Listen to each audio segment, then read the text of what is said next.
Hello everyone, very good morning to all of you. कैसे हो आप सब? आई होप सब अच्छे हो गए, सब अच्छे से प्रिपेयर कर रहे होगे। एग्ज़ाम आने वाले हैं, आने वाले क्या, अब तो आ ही गए हैं। 31 से और 30 से हैं स्टार्ट, है ना। 12th का 30 से है फर्स्ट एग्ज़ाम और 31 से आपका 10th का है।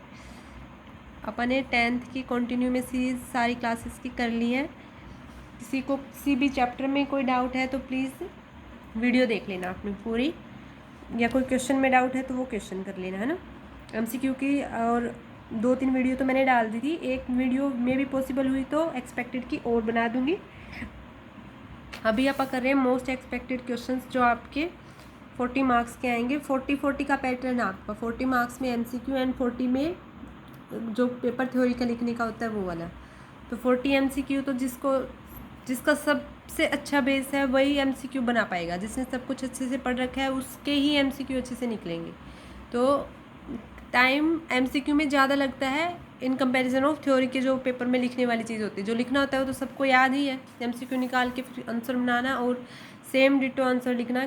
ऑप्शन में मिस्टेक मत कर देना कभी, एक ही जगह सेंटीमीटर क्यूब या स्क्वायर या फिर किसी में और में या चेंज मत करना। अपना आराम से क्वेश्चन बना के फिर ये देखना कौन से ऑप्शन में है, ठीक है। इंग्लिश मीडियम वाले को प्रेफरेंस देना अगर हिंदी मीडियम में कुछ समझ ना आ रहा तो।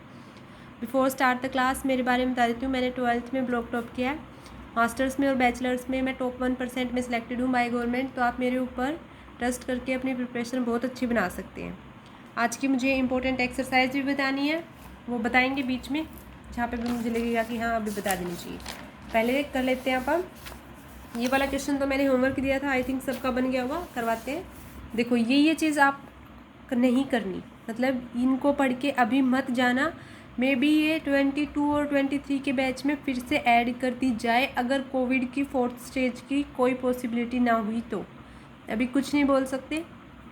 बहुत से न्यूज़पेपर बोल रहे हैं कि 4th स्टेज में भी जून में है, नहीं है, कुछ नहीं कह सकते। आगे का फ्यूचर का किसी को कुछ नहीं पता। हाँ बट प्रिपरेशन अच्छी करेंगे तो फ्यूचर में रिजल्ट अच्छे होंगे, ये बात है। कंटिन्यूटी में अगर आप कोई भी काम करते हो तो आपको भगवान भी अच्छे रिजल्ट देता है और खुद की मेहनत ही बता देती है हाँ कि आपका अच्छा आएगा या नहीं आएगा। खुद पर यकीन करना बहुत बहुत बड़ी बात है। खुद पर बिलीव रखो कि हाँ मैं टॉप करूँगा, मुझे इतने % लेने हैं तो लेने ही हैं।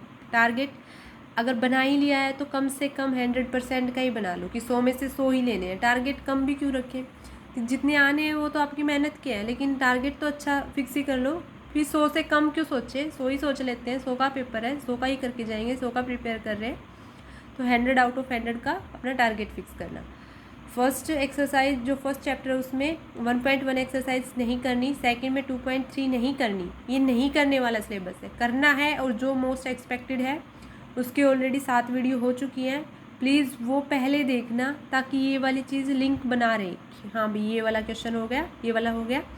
आपका ये HBSC बोर्ड का है, ये CBSE बोर्ड के लिए भी उतना ही बेनिफिशियल है जितना HBSC के लिए है। लेकिन ये होता है कि प्रीवियस ईयर क्वेश्चन पेपर उसी बोर्ड के करने चाहिए जिसका आप एग्ज़ाम दे रहे हैं। तो अभी तो HBSC का है, CBSE में भी ये मोस्ट एक्सपेक्टेड ही क्वेश्चंस है। किसी भी पेपर के प्रीवियस ईयर क्वेश्चन पेपर बहुत इंपॉर्टेंट होते हैं। मैंने हाउ टू बिकम करके टॉप पर वीडियो बनाई हुई है, उसमें भी बताया हुआ है कि 80% रोल आपका previous year question paper play करता है। तो अगर आपने अच्छे से, आपको ये लगता है कि मुझे अच्छी प्रिपरेशन के साथ अच्छे मार्क्स से पास होना है तो please previous year question paper ज़रूर करें। ये वाली वीडियो किसी हालत में कोई भी एक सिंगल 10 सेकंड की भी स्किप ना करें। आप स्किप करोगे तो आपका लॉस होगा, मैं यही बोलूँगी और कुछ नहीं बोलना। क्यों फालतू में बार बार कि हाँ भाई ये कर लो कहना। जो 7 आपकी वीडियो बनी हुई है, 7 वीडियोस मैंने ऑलरेडी डाल दी है, तो उनमें से कुछ भी स्किप करके मत जाना। खासकर जो एक्सरसाइज बताई जा रही है प्लीज़ वो तो बिल्कुल भी नहीं, जो एग्जाम्पल बताए जा रहे हैं वो भी नहीं।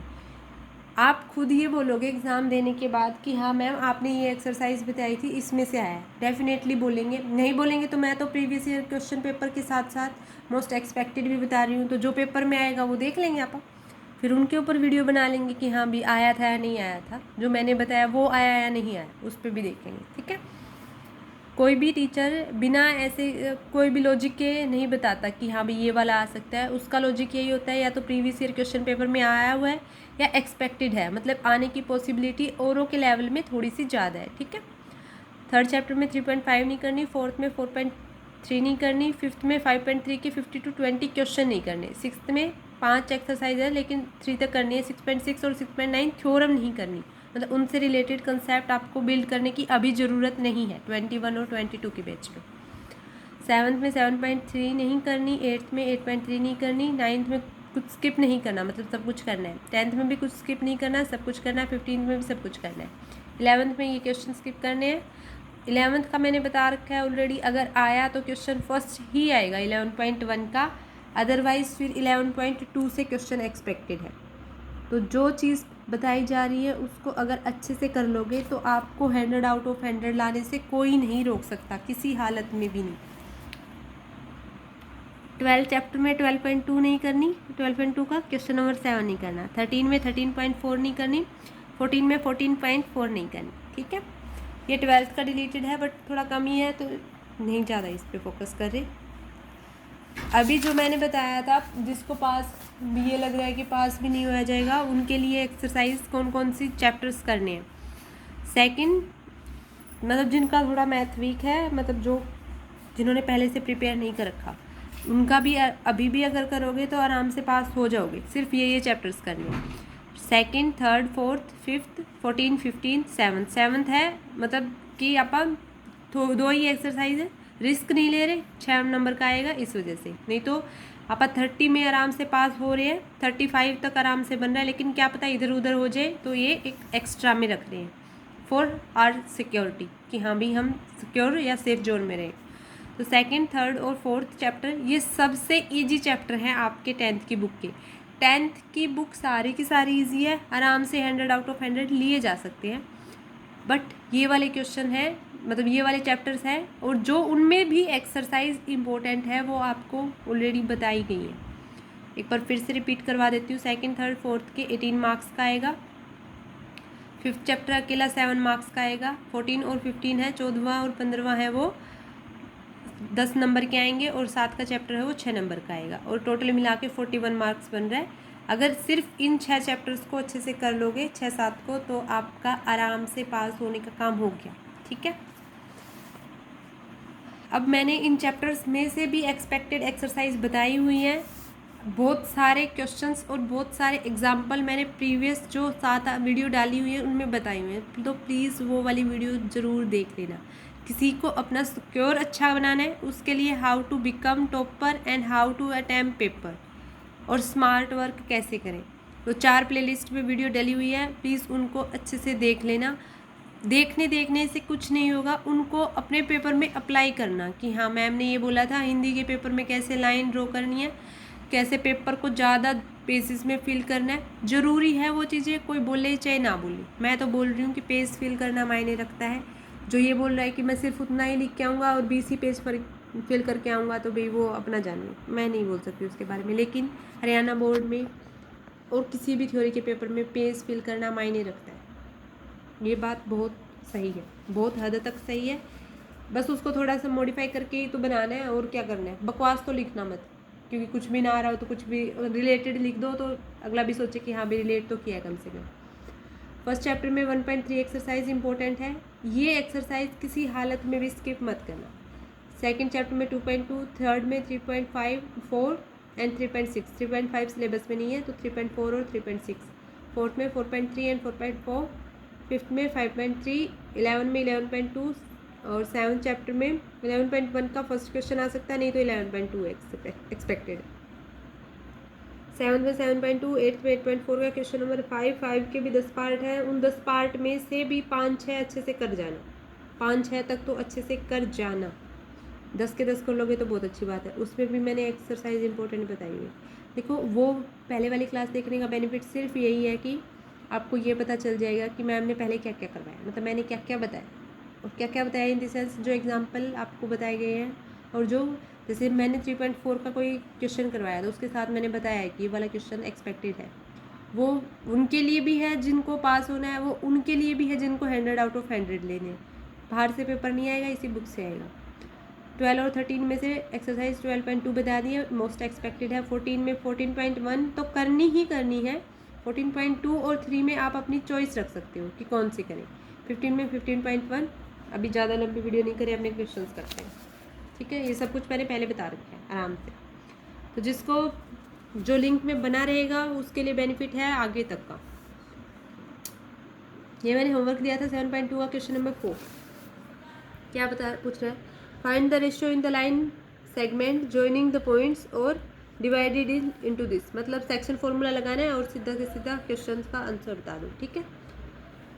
अब वैसे सोल्व करके बताऊँ या फिर सीधा ही बनाते हैं, क्योंकि कर रखिए पहले, क्यों फालतू में टाइम वेस्ट करना है ना। तो अपनी कॉपी निकाल लो अपने साथ भी, और कहीं भी कोई ये लगे कि हाँ यहाँ पे कोई आपकी कमी रहेगी, वो कॉपी के साथ मैच कर लेना, या फिर उसको देख के लिख लेना, ताकि पेपर में वो गलती ना करो, ठीक है। करते हैं पेपर। ये रहा आपका क्वेश्चन 7.2 का क्वेश्चन नंबर 4। क्या बोल रहा है कि 2 पॉइंट है और उनको डिवाइड करने वाला, देखो यही बात है 7.1 में डिस्टेंस फार्मूला, 7.2 में सेक्शन फार्मूला, इनके अलावा क्वेश्चन कहीं नहीं जाना। तो प्लीज़ इन चीज़ों को अच्छे से करें। और ये 2 एक्सरसाइज 6 नंबर की आएंगी, तो मोस्ट एक्सपेक्टेड है। एग्जाम्पल 7.2 के बहुत इंपॉर्टेंट है, और जो खासकर बताई गई हैं वो प्लीज़ स्किप मत करें, ठीक है। मैं हर बार इसलिए बोल रही हूँ ताकि आप वो चीज़ें बहुत अच्छे से करो जो बताई गई हैं, और ना करने वाले तो भी नहीं करेंगे, वो तो देखेंगे भी नहीं क्लास कौन सी है ना। तो इन 2 पॉइंट्स को डिवाइड करने वाला ये पॉइंट है, और के रेशो 1 एज्यूम कर लेते हैं, और आपको के की वैल्यू ही बतानी है कि वो रेशो क्या आएगा, ठीक है। तो पॉइंट है अपने पास -1 and 6, डिवाइड लाइन जॉइनिंग, ए है -3 10 एंड बी है वो 6 और -8 इन द रेशो के ratio 1। So coordinate of P become क्या बन जाएंगे, सेक्शन फॉर्मूला से क्या बनाएंगे, के इंटू 6, तो 6k -3 अपॉन में k + 1 इज इक्वल टू -1। ऐसे ही k -8k + 10 इज अपॉन में k + 1 इज इक्वल टू 6। तो सोल्व करेंगे तो k की वैल्यू आ गई अपने पास, यहाँ से सोल्व कर लेना या यहाँ से सोल्व कर लेना, सेम ही वैल्यू आएगी। कहीं से भी रेशियो की वैल्यू, दोनों इक्वेशन है सेटिस्फाई करनी है तो सेम ही देंगी। k की वैल्यू आ गई अपने पास 2/7, दिस इम्प्लाइज 2:7 है, वो उसको डिवाइड कर रहा है लाइन सेगमेंट को, जो इस रेशियो में 2:7 में डिवाइड करने के बाद ये पॉइंट अपना देगा, ठीक है। इसका क्वेश्चन था। बनाते हैं नेक्स्ट क्वेश्चन 15.1 का क्वेश्चन नंबर 13। निकाल लेती हूँ एक बार बुक से, एक सेकेंड। मोस्ट एक्सपेक्टेड एक्सरसाइज भी बतानी थी, बताएंगे।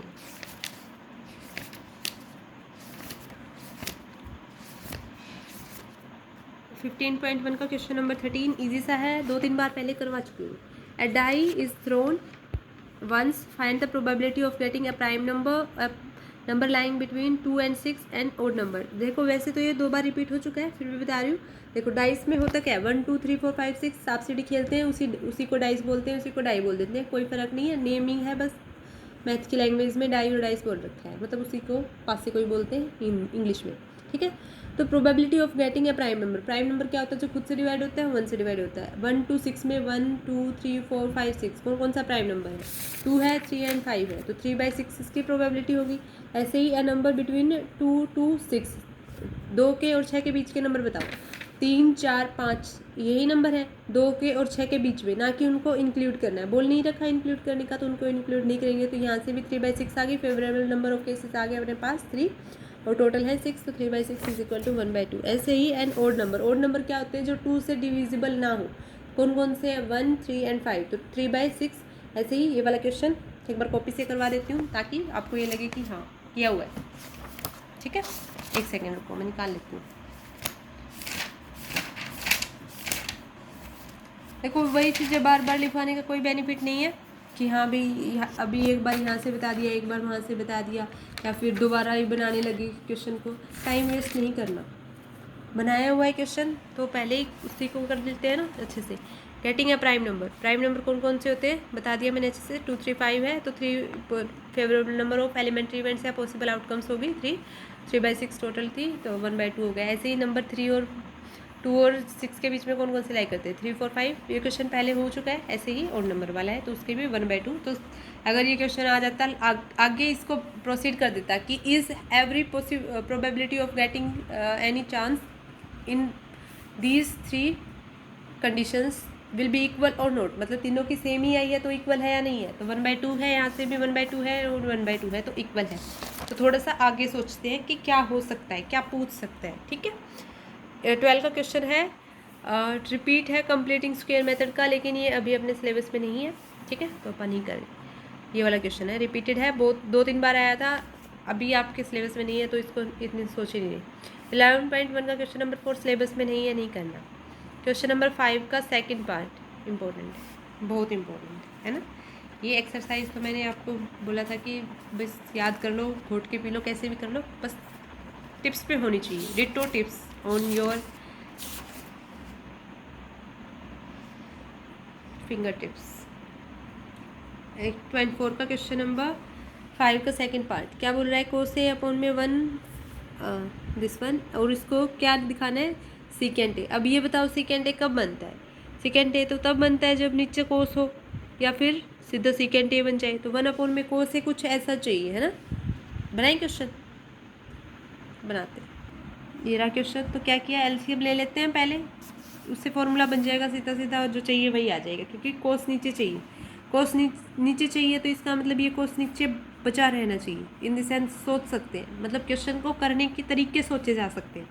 अकेला एक क्वेश्चन किस मेथड से हो सकता है ये ज़रूरी नहीं है, आप अपना कोई अलग मेथड लगा सकते हैं कैसे भी बना के, बट जो प्रूव करना है वो प्रूव होना चाहिए इन सम शॉर्ट स्टेप्स, मतलब थोड़े से स्टेप में। इसी चीज़ को मैं बहुत लंबा बना के भी सॉल्व कर सकती हूँ, पर आपको खींचना नहीं है, आपको 4 नंबर चाहिए, स्टेप्स वही होने चाहिए जो नेसेसरी है। अब 4 स्टेप में अगर ये प्रूव हो रहा है तो यही स्टेप, यही फॉर्मूला बेटर है, मतलब यही जो कंडीशन अप्लाई किए हैं, जैसे भी फॉर्मूला लगाया वो अच्छा है, न कि इन कंपैरिजन एक पेज अलग से फिल कर दिया। कोस नीचे चाहिए तो सोच सकते हो कि कोस नीचे चाहिए तो सीकेंट बन जाएगा ऊपर, है ना। तो इससे ये इम्प्लाई हो रहा है कि इसको सीधा एलसीएम लेके किया जा सकता है, ठीक है, ताकि ऊपर कुछ 1 प्लस ऑफ साइन ए में आ जाए और कैंसिल आउट होके अपना नीचे कोस बच जाए, बस इतना सा काम। तो एलसीएम ले लिया, अब एलसीएम लेने के बाद ऊपर मल्टीप्लाई कर दिया, कोस ए कोस के रे हो गया, ऐसे ही यहाँ पे साइंस के रे हो गया। अब कोस के रे plus of 1 plus of sine a का स्केयर हो गया, होल स्केयर है, इसको खोलो, होल स्केयर को खोलोगे तो कैसे, ए प्लस बी का स्केयर कैसे खुलता है, a square plus b square plus 2ab, formula apply किया है। यहाँ पे ए 1 है, बी है वो साइन ए है, और 2ab बना ही लेंगे, तो 1 plus of sine square a plus 2 into sine a into 1, नीचे यही आ गया, नीचे सेम एडिटो। Cos square a plus 1 plus of sine square a, cos square a plus sine square क्या होता है, sine square theta plus cos square theta 1 होता है, by identity property. 3 identity property की थी, कौन कौन सी, सबको याद होनी चाहिए, ऑप्शंस में आ सकती है, तो प्लीज़ वीडियो को स्किप मत करना, क्योंकि मैं एमसीक्यू साथ में ही बता रही हूँ। 1 यहाँ पे हो गया, 1 यहाँ पे हो गया, और प्लस ऑफ 2 साइन ए, तो 2 प्लस ऑफ 2 साइन ए हो गया, नीचे 2 यहाँ से कॉमन आ गया, तो 2 1 प्लस ऑफ साइन ए हो गया, तो 1 प्लस साइन ए से 1 प्लस साइन ए अपॉन ये बन गया 2 अपॉन में कोस ए, और कोस ए ऊपर जाके सीकेंट ए बन जाता है, तो 2 सीकेंट ए अपने पास आ गया आंसर, जो आपको राइट हैंड साइड में प्रूव करना था। तो लेफ्ट हैंड साइड लेके चले थे, राइट हैंड साइड होगी, तो इसको बोल देंगे कि हैंस प्रूव 8.4 का क्वेश्चन नंबर 2। 14 और 15 एग्जाम्पल पहले ही मोस्ट एक्सपेक्टेड में बता चुकी हूँ। ये आइडेंटिटी वाली प्रॉपर्टी भी बहुत अच्छे से बताई गई है, कैसे हुआ, सिंपल, जहाँ पे हाइपोटेन्यूज से डिवाइड करना था, बेस से डिवाइड करना था, जो आपके कर्ण आधार और लंब से डिवाइड करने होते हैं, उसी के बेस पे सारा का सारा यही है। अब है एक्सरसाइज 9.1 का क्वेश्चन नंबर 2, ठीक है।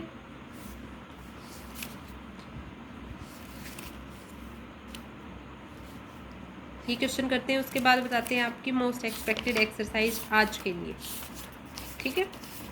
अच्छी बात है, हर एक दिन नया सीखने को मिल रहा है। 9.1 में से अगर एग्जाम्पल आता है तो 7 की पॉसिबिलिटी औरों के कंपैरिजन में ज़्यादा है, तो 7 एग्जाम्पल अपना अच्छे से करके जाना, ऑन माय रिक्वेस्ट, ठीक है। क्वेश्चन नंबर 2 करना है, देखो कि एक ट्री टूट गया, और टूटने के बाद ब्रोकन हो गया, और ऐसे ऐसे एंगल बना रहा था, और उनके बीच की डिस्टेंस 8 मीटर है, तो हाइट बता दो बस, ठीक है। इजी सा क्वेश्चन है। देखो ट्रिग्नोमेट्री अप्लाई कैसे करनी है और उससे हमें क्या क्या बेनिफिट है। अब हम यहाँ पे खड़े हैं और मुझे मतलब पेड़ गिर गया, पेड़ की हाइट नाप सकते हैं, बढ़ने के बाद भी नाप सकते हैं, उससे पहले भी मेज़र कर सकते हैं ना। इन द सेंस अगर सिर्फ एंगल पता हो या फिर कोई एक साइड पता हो किसी भी चीज़ की, तो आप एंगल्स और उसकी सारी की साइड्स बना सकते हैं, या सारी साइड्स पता हो तो एंगल्स बना सकते हैं, ठीक है। अब आपको चाहिए क्या, कि ये पेड़ था, मैंने एज्यूम कर लिया कि BC कोई पेड़ है या CB कोई पेड़ है, और वो टूटने के बाद A लेंथ से टूट गया, मतलब A पॉइंट से ब्रेक हो गया। ब्रेक होने के बाद उसने 8 मीटर की डिस्टेंस ले ली फुट से जो पहले था और 30 का एंगल बना लिया। अब आपको चाहिए क्या, BC चाहिए, मतलब कंप्लीट का कंप्लीट CB चाहिए। तो कैसे बनेगा, AB प्लस ऑफ CA, तो उसको सोल्व करना है। अब यहाँ से ये वाला 90 का एंगल, ये एंगल, इसका मतलब ये बन गया बेस। इसके सामने वाला क्या होता है, इसके सामने वाला हमेशा हाइपोटेन्यूज है, तो बच गया परपेंडिकुलर। ये दोनों, ये क्या, तो एक बात याद रख लो, ये तो है ही कि 90 के एंगल के सामने हमेशा हाइपोटेन्यूज बनेगा, एंगल के सामने वाला हमेशा परपेंडिकुलर बनेगा। नहीं तो फिर ये याद रख लो कि 90 और एंगल जहाँ पे भी है वो बेस बन रहा है। तो अब एक बात अपने आप पता चल रही है। अब यहाँ से AB अपॉन में अगर BC किया तो P अपॉन में भी, क्योंकि एक साइड पता है P चाहिए आपा को, AB निकालना है, तो AB निकाल लेंगे तो उसमें अगर हम AC ऐड कर देंगे तो हाइट आ जाएगी ट्री की, है ना, बस वही काम कर रहे हैं। अब यहाँ से AB निकाला तो 8 × 1/√3। ऐसे ही अगर AC बनाएंगे कंप्लीट तो वो AC क्या बन जाएगा, H अपॉन में भी बन जाएगा। तो अपने पास आ गया AC की वैल्यू आ गई 16 अपॉन में √3, दोनों को ऐड कर देंगे तो अपने पास आ गया 8√3। ये सब कुछ अच्छे से पहली वीडियो में हो चुका है, तो इस पर इतना टाइम वेस्ट नहीं करें, ठीक है। आज की जो मोस्ट एक्सपेक्टेड एक्सरसाइज है वो आपकी है 10.2।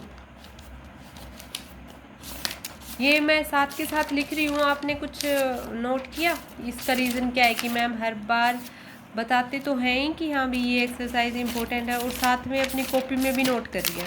उसका रीज़न यही है कि जब आप एग्ज़ाम दे के आओ और फिर ये बोलो कि मैम आपने ये वाली एक्सरसाइज मोस्ट एक्सपेक्टेड नहीं बताई थी, तो मैं बता सकूँ कि मैंने ब्लू पेन से बताया था। जिसने भी ये क्लासेस स्किप की हैं मैं उनका कुछ नहीं कह सकती, बट जिन्होंने ये क्लासेस अच्छे से देखी हैं और ये क्वेश्चंस बनाए हैं, इन द सेंस चैप्टर्स आपको पहले से क्लियर है, बेस आपका बना हुआ है, नहीं समझ में आ रहा तो सारी वीडियोस भी अवेलेबल हैं। तो इन वीडियोस से अपना स्कोर अच्छा बनाना, अगर पढ़ोगे तो अच्छा डेफिनेटली आएगा। लेकिन 10.2 का एक क्वेश्चन बहुत एक्सपेक्टेड है।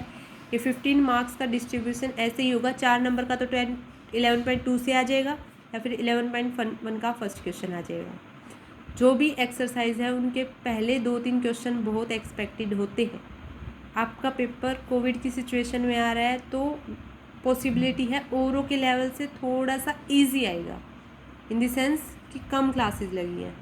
तो जितनी भी एक्सरसाइज, जितने भी चैप्टर्स बना रहे हो, इनका तो कुछ स्किप करना मत, और बना रहे हो तो उनके पहले 2-3 अच्छे से बना लेना। और आज की हिंट टाइप में दे रही हूँ कि 9.1 के स्टार्टिंग के 10 क्वेश्चंस तो अच्छे से कर लेना, ठीक है। तो 10.2 करनी ही करनी है। 9.1 का क्वेश्चन नंबर 2 हो गया। अब करेंगे 13.1 का थर्ड क्वेश्चन। मैंने फर्स्ट सेकंड बता दिया था पहले ही, और थर्ड बताया था मैंने। 13.1 का फर्स्ट सेकंड क्वेश्चन बहुत इंपॉर्टेंट है, थर्ड आ गया, इसका मतलब ये भी इम्पोर्टेंट है। ये वाला होमवर्क रख ले, नहीं करवाई देती हूँ, निकाल ही लिया। एटोय है in the form of cone में है और 3.5 का माउंटेड है स्फीयर पे, और सिर्फ टोटल सरफेस एरिया बताना है, टोटल हाइट दे रखी है। इसका क्वेश्चन है, कुछ नहीं करना, हेमिस्फीयर है और ये कौन है। मैं एक बार कॉपी से निकाल लेती हूँ, टाइम वेस्ट नहीं करेंगे ज़्यादा।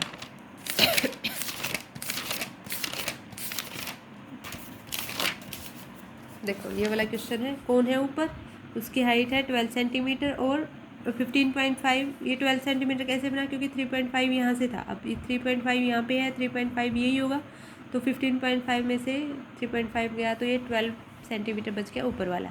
अब सिर्फ फॉर्मूला बनाना है, क्या होगा फॉर्मूला बताओ, सरफेस एरिया बताना है। तो कौन का सरफेस एरिया क्या होता है, और हेमिस्फीयर का सरफेस एरिया। तो कौन का हो गया अपने पास πRL, और curve surface area of hemisphere का हो गया 2πr²। वैल्यूज पुट कर देना। एल की वैल्यू कैसे निकलेगी, स्लैंट हाइट कैसे निकलती है, मतलब ये पाइथागोरस थ्योरम ही लगानी है। ये एल की वैल्यू निकालनी है, तो ये वाली चीज़ है 12 सेंटीमीटर और ये 3.5 है, तो इसको सोल्व करने के बाद अपने पास एल की वैल्यू आ गई 12.5 सेंटीमीटर।